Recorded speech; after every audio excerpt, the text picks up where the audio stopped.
traverser la difficulté et l'épreuve, il nous faut avoir une immense conception du Seigneur Jésus. Pour arriver à la fin dans la victoire, tout dépendra de la sorte de Christ qu'est pour nous notre Christ. L'auteur de la lettre aux Hébreux avait réalisé que ces chrétiens trouvaient la course longue et difficile et qu'ils avaient besoin de posséder la vertu la plus éprouvante dans la vie spirituelle, la patience. Vous avez besoin de patience, dit l'auteur, afin qu'après avoir fait la volonté de Dieu, vous obteniez ce qui vous a été promis. Hébreux 10, 36. Il dit plus loin, courons avec patience dans la carrière qui nous est ouverte. Hébreux 12, 1. Quelle est la force réelle de la patience? Oh, il est si facile de dire aux autres, soyez donc patients, ne vous hâtez pas ainsi, tout ira bien. Mais ce n'est pas ce que dit cet auteur à ces chrétiens. Ayez de la patience. Il dit, courons avec patience dans la carrière. Notre patience sera éprouvée. Nous avons besoin de beaucoup de patience. Mais ce qui donnera de la force à notre patience, c'est ceci. Regardons à Jésus.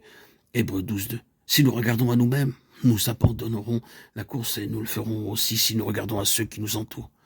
Il y a beaucoup de personnes qui nous pousseront à abandonner la course. Si nous regardons le monde autour de nous, nous perdrons patience. C'est pourquoi nous aimons tant la traduction véritable de ces mots. Quelques versions disent simplement « regardons à Jésus ». Le sens est vrai, mais la version réelle dirait « détournons nos regards de tout autre objet et les fixant exclusivement sur Jésus ». Il faut détourner nos yeux de nous-mêmes. Il nous faut positivement refuser de regarder à nous-mêmes. Il faut nous exercer et rendre l'habitude de refuser de regarder à nous-mêmes. Chaque fois où nous aurions envie de le faire, nous devons dire non, non, je ferme mes yeux sur cela. Nous ne devons pas avoir nos yeux fixés sur les chrétiens qui nous désappointent. Il faut nous souvenir que les chrétiens les meilleurs ne sont que des humains après tout. C'est quelque chose de très dangereux que de juger un homme ou une femme comme s'ils étaient infaillibles. Peut-être Paul a-t-il été prêt de le faire cela à une occasion. Nous nous souvenons qu'il devait beaucoup à Barnabas. C'était Barnabas qui était allé chercher Paul et l'avait ramené près des frères.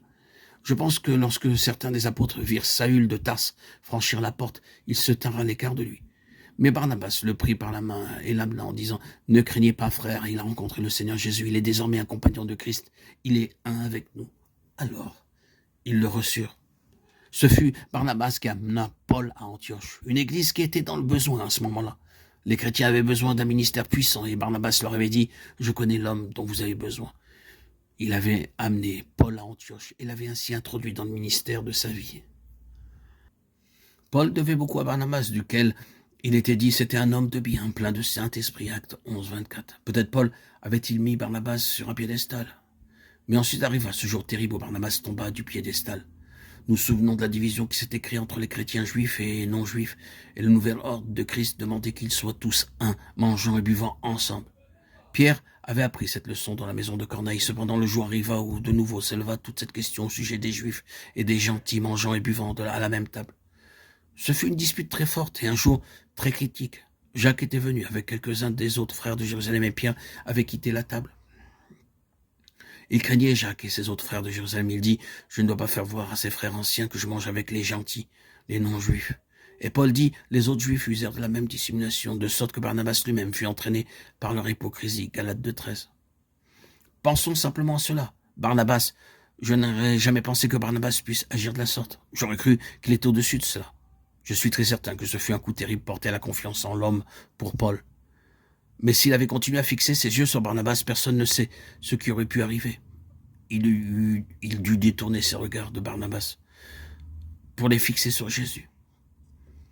C'est ce que Paul dut toujours faire, à beaucoup d'occasions et dans beaucoup de situations. Il dut détourner ses yeux des hommes pour les fixer sur Jésus. Il y a une réelle impression de Paul dans cette lettre aux Hébreux regardant à Jésus.